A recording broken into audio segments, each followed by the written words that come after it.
सुनि महेश परम सुख मानी।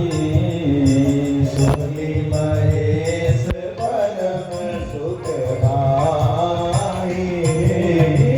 ऋषि पूछी हरि भगति सुहाई। ऋषि पूछी हरि भगति सुहाई। कहीं शंभु अधिकारी पाई। कहीं शंभु अधिकारी पाई। एक समय की बात है, युग कौन सा है? त्रेता युग है। और शिव जी अपने गुरु अगस्त्य मुनि के आश्रम गए। किस लिए गए भैया? राम जी के चरित्र को सुनने के लिए गए। और शिव जी कैसे गए? तो संग सती जग जननी भवानी, साथ में जगत की जो जननी, जो भवानी, जो शिव जी की अर्धांगिनी पार्वती हैं, उनको अपने साथ में लेकर के, पार्वती को नहीं सती को लेकर के साथ में गए। पार्वती जी का जो पहला जन्म था वो सती के नाम से जाना जाता था। सती के बाद जो जन्म हुआ वो पार्वती जी का जन्म है।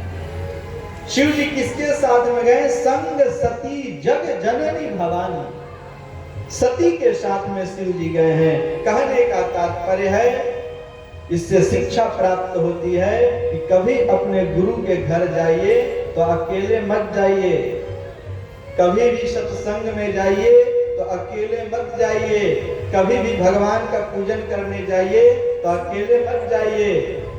संग में जिस प्रकार से शिव जी अपने सती को लेकर के गए हैं, उसी प्रकार से वो कौन है? अर्धांगिनी है उनकी। अपने अर्धांगिनी के साथ ही भगवान की चर्चा को सुनने के लिए, भगवान का पूजन को करने के लिए, गुरु दर्शन करने के लिए, भगवान का दर्शन करने के लिए, कोई भी धर्म का कार्य करना है, संग में जरूर अपने अर्धांगिनी को लेकर के जाइए। बिना अर्धांगिनी का कोई भी साधना, कोई भी तपस्या परिपूर्ण नहीं हो सकता है। यदि जीवन में पानी ग्रहण संस्कार आप कर लिए हैं तो, यदि पानी ग्रहण संस्कार करके 7 वचनों में जो वचन दिया जाता है, उस वचन को दे दिए हैं कि मैं कोई भी धर्म का कार्य करूंगा तो तुम्हें अपने साथ में लेकर के ही करूंगा। कन्या का वचन है, कन्या कहती है कि आप कोई भी धर्म कार्य करेंगे तो हमारे साथ में करेंगे। यदि ये वचन आपको स्वीकार है तो मैं आपके वाम भाग में आने के लिए तैयार हूं। तो जो आप विवाह के समय वचन दिए उस वचन को परिपूर्ण अवश्य करिए। धर्म कार्य का पुण्य तभी प्राप्त होगा जब साथ में अर्धांगिनी होगी। इसीलिए शिव जी कहां जा रहे हैं? अपने गुरु के घर जा रहे हैं। किनके घर? किनके पास? अगस्त्य ऋषि के आश्रम जा रहे हैं। और क्यों जा रहे हैं? तो राम जी के चरित्र को सुनने के लिए जा रहे हैं। और भगवान के चरित्र सुनने जाने पर अर्धांगिनी होना अति आवश्यक है साथ में। इसीलिए शिव जी ने अपने संग में सती भवानी को लेकर के चला। शिव जी कहां रहते हैं? कैलाश पर्वत पे रहते हैं। और अगस्त्य ऋषि का आश्रम कहां है? उत्तर दिशा में अगस्त्य ऋषि का आश्रम है। वही अगस्त्य ऋषि हैं जिन्होंने गंगा को अपने उदर में समाहित कर लिया था।